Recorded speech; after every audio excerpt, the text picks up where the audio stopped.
The history and impact of advertising on our lives. So, essential bits of information we'll be talking about. Advertising pays for the media we consume.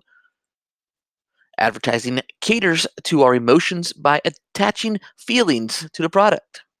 And advertising promotes an aspirational lifestyle. So, advertising encourages materialism and overconsumption and entices us to buy products we don't need. Advertising has been around for a long time. It really started in the really 1920s, started taking off, advertising everywhere with the when everybody had the Roaring Twenties. But it's the American way: buy it on credit. All right, overconsumption. But we need advertising because advertising helps make magazines, radio stations, newspapers, and television channels possible and affordable.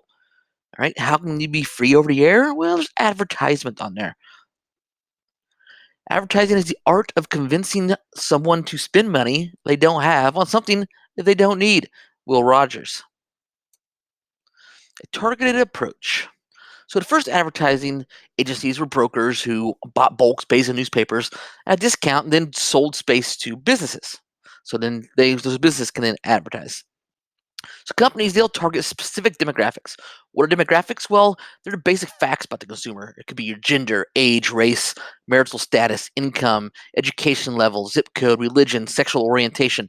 Those are all different demographics that advertisers appeal to. So psychographics are our fears and desires. What do we want the most and what do we fear the most? And advertisers try to get in on that to help sell us products. So psychographics help us understand what makes us tick so I can sell products to those fears or desires. So marketers ask questions such as, what is the best way to sell a product to this group? What is this group afraid of? What are teenagers afraid of? What are 20 something adults afraid of? What are women afraid of? What problem is this product trying to solve? And how will it solve it for them? And what feelings could be attached to this product? Okay, got the feels. Okay, appeals. The product associated with feelings with advertised products. So the product feels to us because we makes us feel good. So we'll want that. Okay, effective ads don't sell products; they sell feelings. How does it make us feel to own this product? How does it make us feel to use this product? So fear, success, novelty, guilt, accomplishment, and humor are the most common appeals used in advertising. Right? Different type of ads work for different demographics. The bandwagon appeal, everyone has it, everyone's doing it. Right? It works well with teenagers because they want to feel a sense of belonging. The plain folks pitch, that works well for senior citizens. And the endorsement, celebrity endorsers products such as Taylor Swift and Diet Coke up there. It works better with teenagers and for older people. You get like an old celebrity like Burt Reynolds or Pierce Brosnan or someone, and they're going to endorse a AARP product or a product Medicare or whatever because oh yeah, this guy likes it. I'm going to get that product. The process. How did they come up with these ads? Well, one, they analyze market analysis, analyze surveys, trends, what's trending right now, what's hot right now, uh, and so research development, the ad campaign, and then they have a focus group, people of a certain demographic they want to reach, come in and they target different ads or different commercials or something that what appeals best to them. They give them feedback, and the ad agency then changes it the way they want. An ad agencies then tweak the results based on feedback group, and a media buyer takes over and analyzes media options and spends money to buy various spaces outlets, whether it's on TV, billboards, magazines, on Spotify ad or whatnot. Direct advertisement. Media buyers are the reason why certain ads are placed where they are. You know, example, truck ads are going to be in Sports Illustrated, Mountain Dew on MTV because they're advertised geared towards a certain demographics. Website cookies, this is the big one nowadays. Websites track everything you go to, everything you say. You can just talk a conversation and your phone will hear it or Alexa will hear it, and you'll start getting ads based upon what you're talking about. And you're talking to your wife, hey, I want new dog. We need some more dog food. You can open your phone up on Facebook. There's like 20 ads about dog food. Right? These website cookies know exactly what you're talking about, what type of consumer you are, and where you spend your time online. They track you. They know where you're at, and that is the direct advertising, one of the most effective ways of advertising today, because you get ads based upon what you want, what you're searching for, what you're looking for, and it inundated your entire internet search. That's why it's good to delete your cookies in history.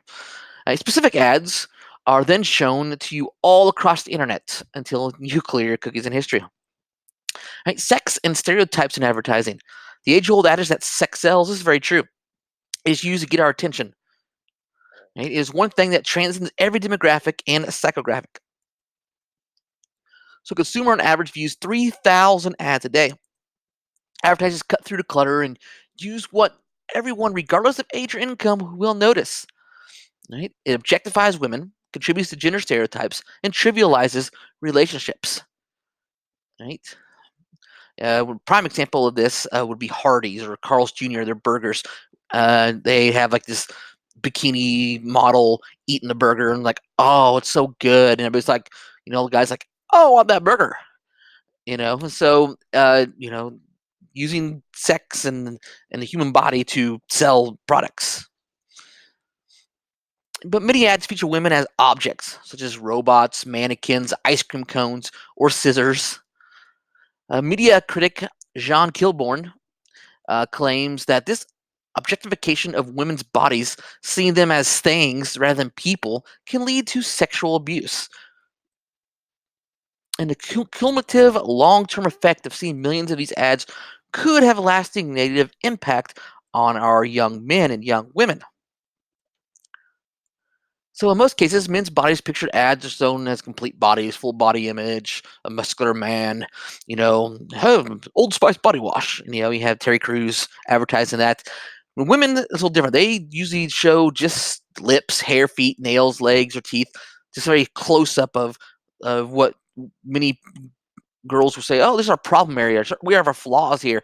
And so the advertiser's like, we'll offer a perfect remedy to this. Dry skin? Here's a perfect remedy. Want the luscious red lips? Here's a perfect remedy. Want ageless beauty? Here's a perfect remedy for you. And so the standard of beauty presented is very unrealistic and it is unattainable.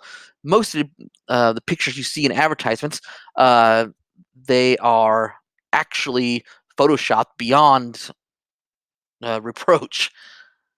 And my favorite one, of course, is the Dove evolution. Well, it really shows take an ordinary looking woman and transition her into a supermodel by stretching her neck, moving out her eyes, changing her hair color, making wind flow back, and everything they do to make the perfect image for girls to strive to. But in reality, you can't strive to because it's fake. Right? And most advertisers show men as independent and without emotion. And girls just want to have fun. And what is the difference between perfect and real? TV shows you perfect, but is that perfect real? More often than not, it's not. Branding, right? The snob effect, pushing the need for a certain brand like Apple or Nike or uh, Adidas, Under Armour, Chanel. I gotta get my Gucci brand. All these. Oh, my friend has this. I gotta get that too. I gotta start wearing this brand of shoes, Vans. Uh, and so, but example, designer purse and Ziploc bag both function the same way, but designer purse sucks significantly more advertising brand awareness. You want that. You ain't gonna carry around a Ziploc bag because that looks kind of foolish. Branding contributes to the idea that advertising creates an aspirational lifestyle. But just have this newest iPhone, I'll be where I want. If I have this latest car, I'll be where I want. If I have this latest cologne, I'll be where I want. That there's just always something new coming out, always something a little better, something that I want, something I need. And magazines are brilliant at presenting a fantasy of perfection and wealth. The consumer must never be allowed to reach his goal, or then his consumption would cease. Since consumption makes up about half of all economic activity in America, a happy consumer would spell disaster. Fashion must change, and products must be upgraded and updated. Douglas Rushkoff. Okay, in fashion, it comes around, 70s, 80s, 90s fashion, and now the 90s are back in fashion. It was the 80s a few years ago; they're still kind of in fashion, but 90s fashion is coming back in, and so it all goes in cycles. It's always something new, always something. Hey, I gotta have this new style of clothing because I gotta keep up with the Joneses, as they say. And so we an iPhone every year to come out with something new, just something a little better, a little different, makes us buy it because we gotta have this new feature, right? So it's consumption. We're never satisfied, never happy with what we have. And there will always be something better, newer, cooler than a product that you just bought. Especially you buy a brand new car, take it out the lot. Oh, hey, we got a new car that came out, and your car is now worth like $5,000 less. Hey, right? The color of advertising is very important. Why is McDonald's yellow and red? Why is uh, Best Buy blue, Walmart blue, Target red? Well, it's all about advertising and the sense of emotion that comes with going to those places. Advertisers usually use color to sell. Blue is strength and dependable, like your Ford strength and dependability. That's why they're blue. Red is excitement. I get excited about going here. I'm excited. I gotta go to Target. It's red. It's a term. It's red car. Excitement. Red is it seems excitement. Yellow's optimism, clarity, and warmth. Green is peacefulness and healthy. Live a green lifestyle. Have peace.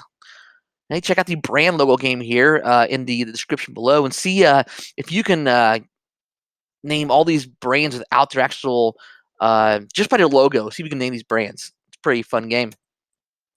Brand loyalty isn't necessarily a bad thing, but taking a step back and evaluating why we feel loyal to brands is essential to media literacy. Why are we loyal to Nike? Why are we loyal to Adidas? Could it be the quality of the product? Could it be just like everyone else is wearing it? You gotta be loyal. And then McDonald's, a lot of times now, they don't even have the term McDonald's. They just see the golden arches and you know exactly it's McDonald's, or the swoosh, you know exactly it's Nike. Right? These brands are synonymous with these uh, ads, or the Target, this circle with the little Target there. You don't even have to have Target. You know exactly what it is. Is it to love? Well, intense brand loyalty encourages us to have relationships with products rather than with people. Example, the flavor lasts so long, it's our new best friend. Suggestive ads that do this play to our deepest emotional need to love and be loved. And we love our cars. We love our smartphones. We often name things. Like my car is the Flash because it's red and I like the Flash, and so it's named the Flash. Even though it doesn't really go, no, a sports car. That'd be really cool if it was like there was red Mustang up here in the picture, but it's not. But I still call it the Flash just because, it gives you emotional connection to the car. Our phones never leave our sides. Okay, my phone's right here at the table as I'm recording this.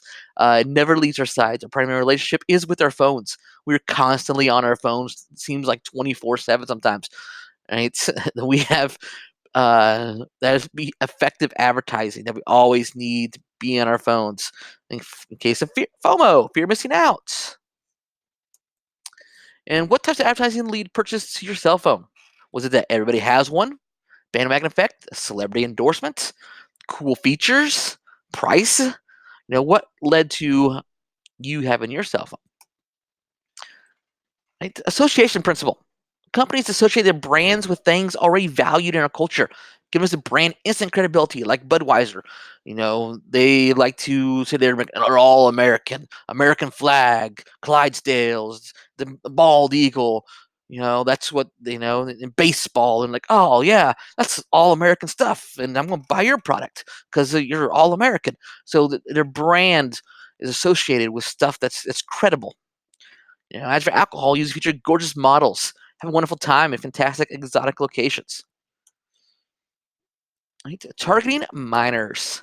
Alcohol companies are restricted from specifically advertising minors, but the federal government, Federal Trade Commission, FTC, reported that in 2014, nearly 30% of the industry's advertising dollars went to traditional media that draw a high percentage of underage viewers. So there actually are advertising to minors indirectly. The FTC requires at least 71% of its traditional media audience of an alcohol ad to be over 21 years old. But tobacco advertisers are also prevented by law from targeting teens as well. To get around these law, tobacco companies place huge displays at convenience stores, send out direct mail campaigns, sponsor sporting events, advertise youth-oriented magazines. They'll sneak their advertisements in there somewhere. So cigarette companies also use merchandise giveaways such as cell phone cases and stickers. A lot of companies do that. You go to like vendor booths and you're like, "Hey, sign up for this, and you get a free drawstring bag, a free cell phone cover," And so these giveaways help promote their material. So the CDC, Center for Disease Control, reports that a person is more likely to be a smoker if they are uneducated and poor, if not educated by the fact that they will kill you, right? Or you're poor, you're gonna be smoking. Advertisers use this to their advantage. Cigarettes are shown as tools for stress relief and independence, ignoring the fact that they are basically death sticks. An interesting fact here: for the original Marlboro Man actually died from smoking related illnesses. I want to advertise for you and smoke all these cigarettes, then I'm going to die of lung cancer. And so, tobacco advertisers are some of the most talented in the industry and spend over $8.2 billion annually on advertising. All right, discussion questions for advertising.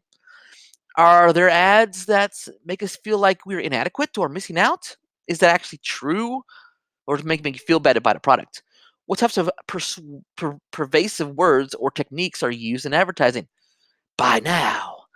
How do advertisers use psychology? How much does an ad typically cost?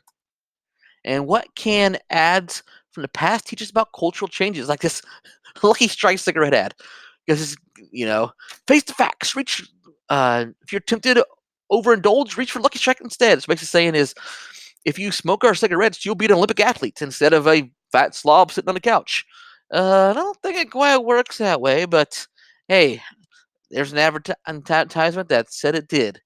And so people can be like, oh, yeah, I want to be an Olympic athlete. I want to use this product. And so those are discussion questions. That's it for advertising. Until next time, we'll see you guys.